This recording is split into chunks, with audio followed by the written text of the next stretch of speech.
Yang tadi ayat pertama dan kedua ini apakah menunjukkan seseorang itu wafatnya secara husnul khotimah atau suul khotimah seperti itu bukan Pak Ustadz? Yang secara pelan dan secara keras itu, Iya. malaikat.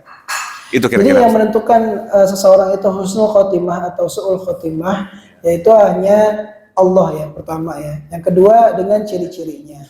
Tapi ada yang orang yang tidak beriman kepada Allah, meninggalnya itu bagus, meninggalnya itu baik dengan posisi yang tersenyum. Tapi belum tentu itu husnul khotimah karena dia tidak beriman kepada Allah. Dan sebaliknya, ada orang yang beriman meninggal ya sakaratul mautnya agak berat, agak susah ya. Tapi ternyata dia beriman kepada Allah Subhanahu wa taala. Jadi berarti husnul khotimah. Jadi memang suul dan husnul khotimah itu hanya bisa dirasakan oleh si mayit ini sendiri. Bahkan secara nazarnya ya, secara gamblangnya ketika kita melihat seorang mayit ini baik belum tentu juga. Dan ketika kita melihat seorang mayit ini buruk belum tentu juga buruk. Jadi memang untuk rupa dan bentuk jenazah atau sakaratul maut itu tidak menentukan yang namanya husnul dan suul khotimah. Ya, kan tetapi yang menentukan adalah dia beriman nggak sama Allah sepanjang hidupnya nih. Kalau sepanjang hidupnya dia beriman, ketika dia sakaratul maut, berarti dia masuk surga. Tapi kalau seumur hidupnya tidak pernah beriman kepada Allah, maka masuk neraka. Ini kan konteksnya kan orang kafir dan orang muslim ya.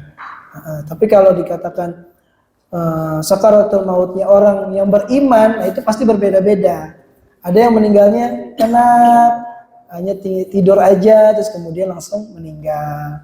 Ada yang meninggalnya sakaratul mautnya sampai 1 jam, ada yang sampai 30 menit, terengah-engahnya padahal kakinya sampai badan sudah dingin semua.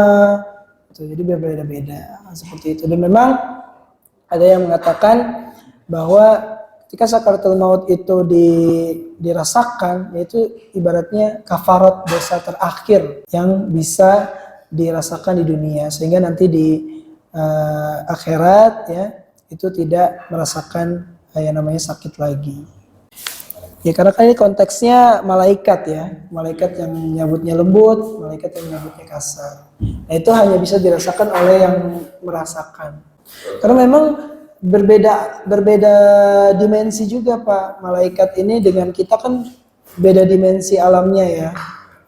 Ketika malaikat ini mencabut nyawa orang yang kafir keras, kita nggak tahu.